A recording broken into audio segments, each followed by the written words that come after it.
இப்போ நம்ம பேசக்கூடிய தலைப்பு காலச்சக்கரம்.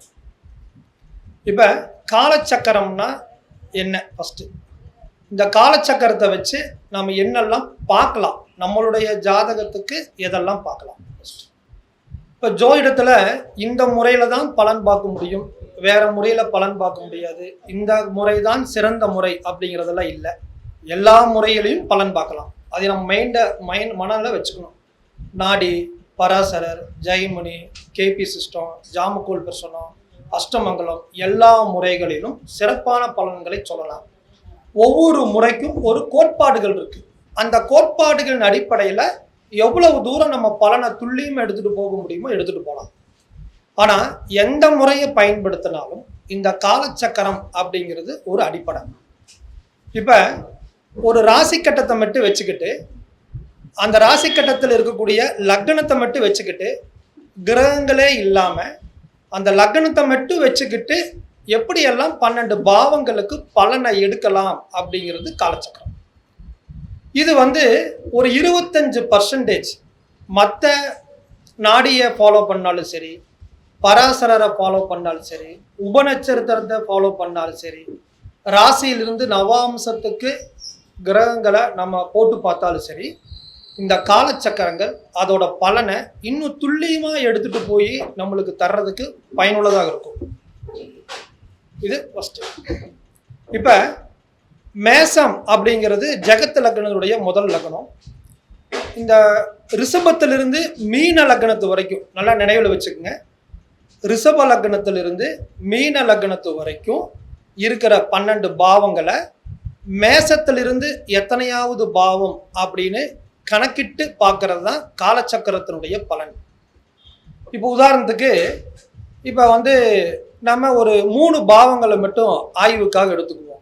ஒன்று 5ஆம் பாவம் அப்படிங்கிற குழந்தை, 7ஆம் பாவம் அப்படிங்கிற திருமணம், 10ஆம் பாவம் அப்படிங்கிற தொழில்.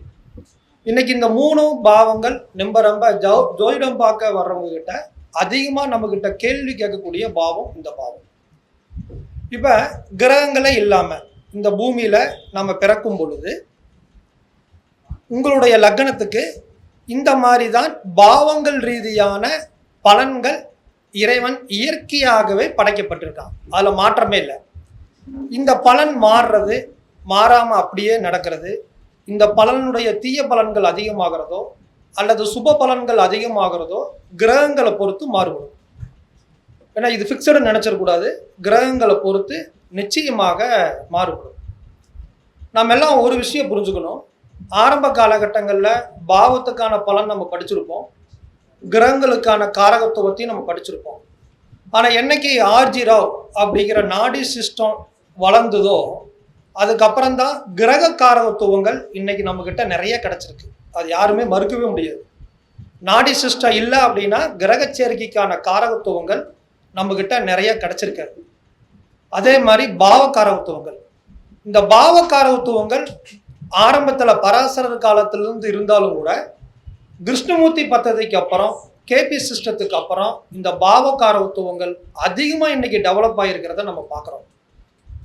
அதே மாதிரி இன்னைக்கு தமிழ்நாட்டில் நட்சத்திரத்தினுடைய காரகத்துவங்கள் அதிகமாக இருக்குது அப்படின்னா பவளக்கண்ணன் அண்ணா, ஜெயின் சாரு, இந்த மாதிரி நிறையா பேருத்தினுடையனால நட்சத்திரத்தினுடைய காரகத்துவங்களை வச்சு பலன் சொல்றக்கூடிய முறையும் இன்னைக்கு அதிகமாக டெவலப் ஆயிருக்கு.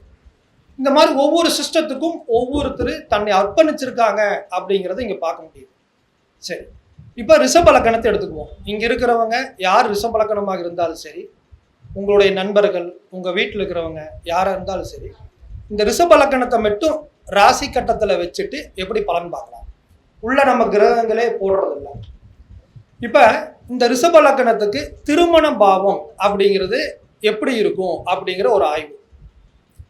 இது காலச்சக்கரத்தின் அடிப்படையில் நம்ம பார்க்குறோம். இது வேற ஒன்றுமே இல்லை. 12 பாவகாரகத்துவங்கள் நம்மளுக்கு நல்லா தெரிஞ்சிருந்தது அப்படின்னா ஒரு பாவத்தை இன்னொரு பாவத்தோட இணைவுகளால் ஏற்படக்கூடிய தன்மைகளை பற்றி நம்ம பார்க்க போகிறோம். அவ்வளோதான். சரி, எல்லா லக்னத்துக்குமே திருமணம் ஸ்தானம் அப்படிங்கிறது 7ஆம் பாவம். இது உங்க எல்லாத்துக்குமே தெரிஞ்சது தான். அப்போ காலப்புருஷனுடைய 7வது வீடு எந்த ராசி? காலப்புருஷனுடைய 7வது வீடு எந்த ராசி? துலா ராசி. அப்ப காலபுருஷனுடைய 7வது வீடு எந்த லக்னமா இருந்தாலும் அது பொதுவான திருமணஸ்தானம். அதுல யாருக்காவது டவுட் இருக்கா? டவுட் இல்லை.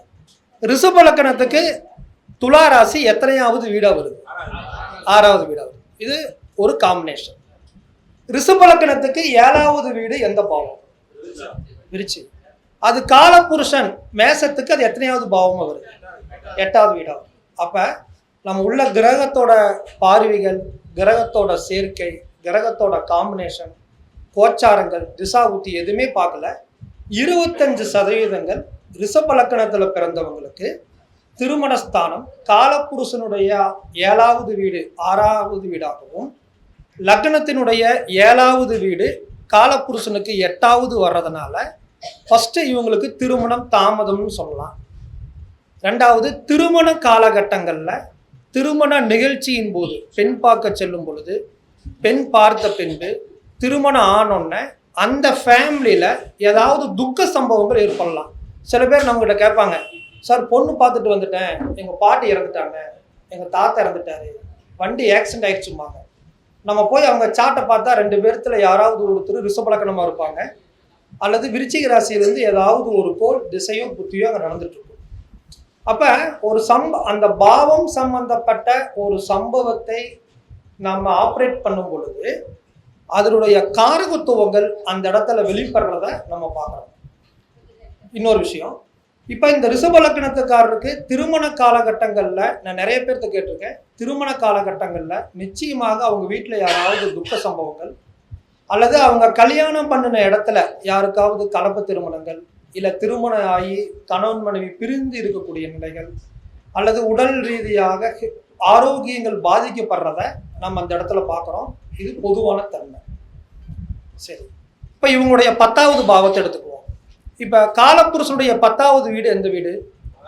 மகரம். அது ரிஷப லக்னத்துக்கு எத்தனையாவது வீடா வருது? 9வது வீடா வருது. அப்போ 10வது வீடு அப்படிங்கிற தொழில் அமைகிறதுக்கு லக்னத்தினுடைய 9வது வீடான அப்பாவுடைய தொழிலை இவர் எடுத்து செய்கிறது, குருநாதர் மூலியமா தொழில் அமைகிறது, மத வழிபாட்டு ஸ்தலங்களுக்கு போகும் பொழுது அங்க ஏற்பட்ட அறிமுகத்தின் மூலியமாக தொழில் அமைகிறது, தூரதேசத்துக்கு போய் பதவியும் தொழிலும் அமைச்சிக்கக்கூடிய வாய்ப்பை ரிஷப லக்னத்துக்காரர்களுக்கு இந்த 9 10 வர்றதுனால கிடைக்குது. இது ஃபர்ஸ்ட் பாயிண்ட். ரிஷப லக்னத்துக்கு 10வது வீடு எந்த பாவம்? கும்பம். அது காலபுருஷனுக்கு எத்தனையாவது வீடு? 11வது வீடு. அப்ப இவர் தொழில பண்ணக்கூடிய இன்வெஸ்ட்மெண்ட்டுக்கு, தொழில வரக்கூடிய பதவிக்கு, தொழிலால் வரக்கூடிய கௌரவத்துக்கு, இவர் பண்ணக்கூடிய உற்பத்தி தொழிலுக்கு காலபுருஷனுடைய 11வது வீடு அப்படின்னு சொல்லக்கூடிய நண்பர்கள் மூலியமாக கிடைக்கிறது. நண்பர்கள் மூலியமாக இந்த தொழிலை செய்வதன் மூலியமாக, கூட்டா செய்வதன் மூலியமாக முன்னேற்றங்கள் அடைகிறது. பெரிய சமூகத்தின் மூலியமாக முன்னேற்றங்கள் அடைகிறது.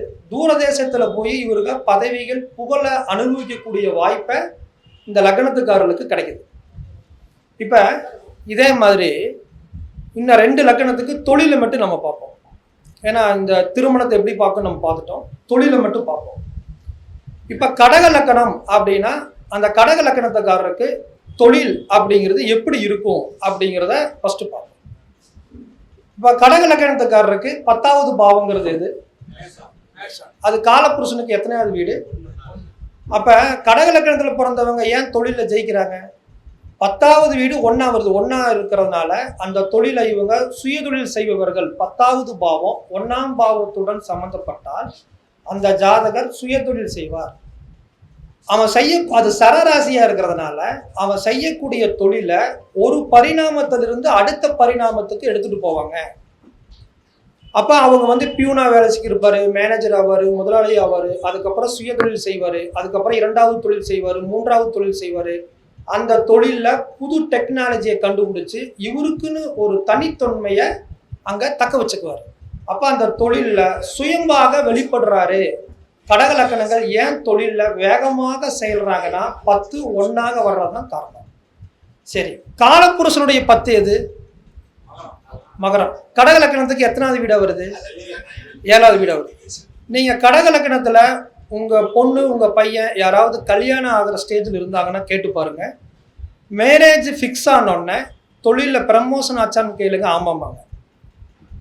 வேலை திருமணம் ஆனோடனே வேலை கிடைச்சதான்னு கேளுங்க, ஆமாம்பாங்க.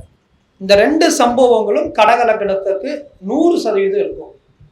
கடகலக்கணத்தில் பிறந்தவங்க 7ஆம் பாவம் அப்படிங்கிறது திருமணம், அது காலப்புருஷனுடைய 10வது வீடாக வருது. அப்போ இவங்க திருமணத்தின் போது தொழிலில் ப்ரமோஷன் ஆகிறது, தொழிலில் பதவி உயர்வுகள் கிடைக்கிறது, தொழில் மூலியமாக அதிகமான வருவாய் ஈட்டக்கூடிய வாய்ப்புகளை இவங்களுக்கு இயல்பாக கொடுத்துரும். அதே மாதிரி இந்த கடகலக்கணத்துக்கு காலப்புருஷனுடைய திருமணஸ்தானம் எத்தனையாவது வீடு? துளாராசி. இது அவங்களுக்கு எத்தனையாவது வீடாக வருது? கடகலக்கணத்துக்கு துலா 4வது வீடாக வருது. அப்போ இவங்க மேரேஜ் ஃபிக்ஸ் ஆனோடனே தொழிலில் ப்ரமோஷன் அமைகிற மாதிரி மேரேஜ் ஃபிக்ஸ் ஆனோடனே நிச்சயமாக வண்டி வாங்குவான், ஒரு அப்பார்ட்மெண்ட் வாங்குவாங்க, ஒரு இடம் வாங்குவாங்க, ஒரு வீடு இவங்களுக்கு அமையும். நம்ம சொல்லுவோம்ல, இந்த புள்ள வந்த நேரத்தில் பையனுக்கு தொழிலில் ப்ரமோஷன் ஆயிடுச்சு, ஒரு ஃப்ளாட் ஒன்று புக் பண்ணிட்டாங்க, இதெல்லாமே கல்யாணத்துக்கு முன்னாடியே நடந்துச்சுன்னு சொல்லுவோம். இப்போ இந்த மாதிரியான சின்ன சின்ன பாவங்களுடைய தொடர்புகளை பயன்படுத்தி இந்த பாவ இணைவுகளை வச்சு நம்ம சொல்லலாம். இப்போ கடகலக்கணத்துக்கு கும்பலக்கணத்துக்கு பார்ப்போம். இப்போ கும்பலக்கணத்துக்கு இருக்கிறதுலையே தொழில் ரீதியாக அதிகமாக பாதிக்கப்படக்கூடிய லக்கணம் 2 லக்கணம் தான். நல்ல நினைவில் வச்சுக்கோங்க. தொழில் ரீதியாக அதிகமாக பாதிக்கப்படக்கூடிய லக்கணம் 2 லக்கணம். ஒன்று மிதுன லக்கணம், இன்னொன்று கும்பலக்கணம். சரி, இந்த மிதுன லக்கணத்துக்கு கும்ப லக்கணத்துக்கு எப்படி தொழில் பாதிக்குது, அவங்க எந்த மாதிரி தொழில் செஞ்சால் சிறப்பாக இருப்பாங்க, எந்த மாதிரி தொழிலில் போய் செஞ்சால் மாட்டிக்குவாங்க அப்படிங்கிறது பார்க்கலாம். இப்போ கும்ப லக்கணத்துக்கு 10வது வீடுங்கிறது எந்த வீடு? விருச்சிக ராசி. அது காலப்புருஷனுக்கு எத்தனாவது வீடு? 8வது வீடு. அப்போ இவங்க 10வது வீடு, இவங்க சுய தொழில் செஞ்சாங்க அப்படின்னா 10வது வீடுங்கிறது அதிக உற்பத்தி, 8ஆம் பாவங்கிறது அதிகமாக ஸ்டாக் வைக்கிறது, அதிக கடன் கொடுக்கறது. இப்போ இவங்க ஒரு ஒரு ஏதாவது ஒரு மிஷின் தயாரிக்கிறாங்க, ஒரு 10 மிஷின் ஆர்டர் வந்திருக்கு, அதுக்கு பதிலாக இவங்க 100 மிஷினை உற்பத்தி பண்ணி ஸ்டாக் வச்சுட்டாங்க அப்படின்னா நிச்சயம் அது ஓடவே ஓடாது. அந்த ஸ்டாக் வந்து கடனாகி அதிகமாக வட்டி கட்டி அவங்க ரொம்ப சிரமத்துக்குள்ளாயிருவாங்கன்னு அர்த்தம். இவங்க ஏதாவது ஒரு இடத்துல ஒர்க் பண்ணுறாங்க அப்படின்னா இவங்களுடைய ப்ரமோஷனில், இவங்களுடைய டெவலப்மெண்ட்டில், இவங்களுடைய சம்பள உயர்வில், இவங்களுடைய பென்ஷனில் ஏகப்பட்ட சிரமங்களை அனுபவிக்கிறதையும் நம்ம அங்கே பார்க்குறோம். ஏன்னா கும்ப லக்னத்துக்கு 10 8 வர்றது. காலப்புருஷனுடைய 10வது வீடுங்கிறது எது? மகரம். அது கும்ப லக்னத்துக்கு எத்தனாவது வீடாக வருது? 12வது வீடாக வருது. அப்போ காலப்புருஷனுடைய 10வது வீடு கும்ப லக்னத்துக்கு 12வது வீடாக வர்றதும், கும்ப லக்னத்தினுடைய 10வது வீடுங்கிற விருச்சிகம் காலப்புருஷனுக்கு 8வது வீடாக வர்றதும் கும்ப லக்னத்தை பொறுத்தளவு தொழில்னால பல அவமானங்களையும் பல போராட்டங்களையும் படுறதை நம்ம பார்க்குறோம். அப்போ இவங்க இன்வெஸ்ட்மெண்ட் பண்ணாமல் தன்னுடைய ட்ரேடிங் பண்ணலாம், ஒரு பொருளை வாங்கி விற்கலாம், வாத்தியாராக இருக்கலாம், அதே மாதிரி தன்னுடைய ட்ரேடிங் மூலியமாக பண்ணக்கூடிய தொழிலில் இவங்க வெற்றி அடைவாங்க அப்படிங்கிறத நம்ம பார்க்கலாம்.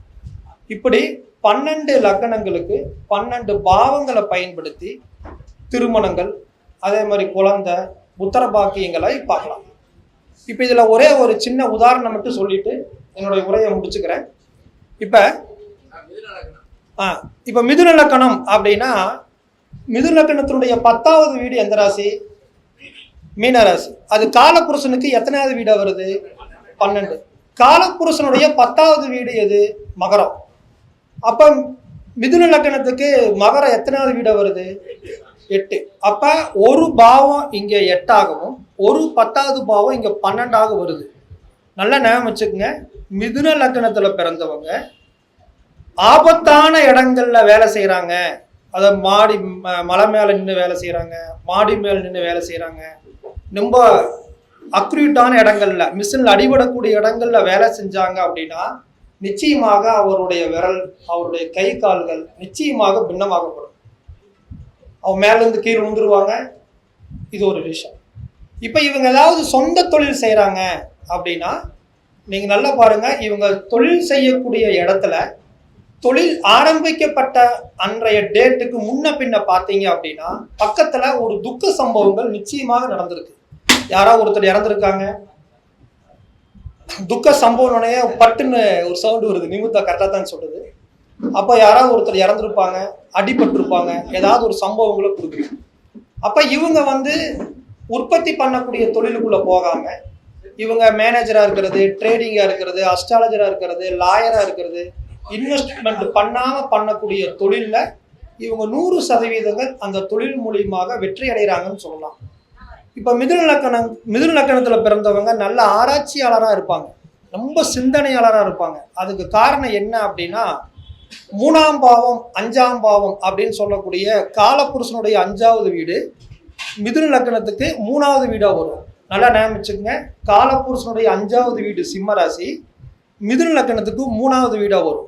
அந்த இடத்துல கான்சியஸ் சப்கான்சியஸ் ரெண்டு மேல் மனது ஆழ் மனதுன்னு சொல்லக்கூடிய 2 பாவங்கள் இணைகிறதுனால இவங்க ஏதாவது ஒரு துறையில மிக மிக வல்லவர்களாக சிறப்பானவர்களாக எல்லா விஷயத்தையும் கிரகித்து கொண்டு எப்பேற்பட்ட சூழ்நிலைகள் வந்தாலும் கூட அதிலிருந்து தன்னை பாதுகாக்கிறது, தன்னை நாடி வந்தவங்களை பாதுகாக்கக்கூடிய தன்மைகள் இந்த மிதுன லக்கணத்துல பிறந்தவங்களுக்கு இருக்கு. இதை வச்சு நம்ம நிறைய ரெமெடி எடுக்கலாம். அதாவது ஒருத்தர் கல்யாணமே ஆகலை, இப்போ உதாரணத்துக்கு ஒரு பெண் எடுத்துக்குவோம். அந்த பெண்ணு துலா லக்கணம். துலா லக்கணத்துக்கு திருமணஸ்தானம் எது? மேசம். அப்போ அந்த திருமணத்தை தடுக்கக்கூடிய பாவம் எது? மீனம். அப்போ மீனம் அப்படிங்கிறது பாதம் தானே. பாதத்தில் இருக்கிற கொலுசக்கள்கிட்ட 7ஆம் பாவம் ஆக்டிவேட் ஆகிடும். இந்த மாதிரி எக்கச்சக்கமாக நீங்கள் வந்து ஒரு ரொம்ப நாலேஜாகவும் இருப்பீங்க, பேசிக்காகவும் இருப்பீங்க, எல்லாத்துக்கும் யூஸ் ஆகும்னு தான் நான் பேசிக்காக சொல்லிட்டு இருக்கேன். இந்த மாதிரி பாவகத்தை பயன்படுத்தி ஒரு இடத்த விற்கிறது, ஒரு கல்யாணத்தை பண்ணுறது, இது எல்லாமே சொல்லலாம். எனக்கு வாய்ப்பு கொடுத்த இந்த இதுக்கு ரொம்ப நன்றிகள். சுவாமிஜி அப்படியே சொன்ன மாதிரி நான் திருச்சி மாநகரில் விருகுநந்தி நாடி வகுப்பு நீங்கள் எத்தனை நாள் கூப்பிட்டாலும் நான் வந்து ஃப்ரீ எடுத்துறேன். சுவாமிஜிக்காக எடுத்துறேன். ரொம்ப ரொம்ப நன்றி.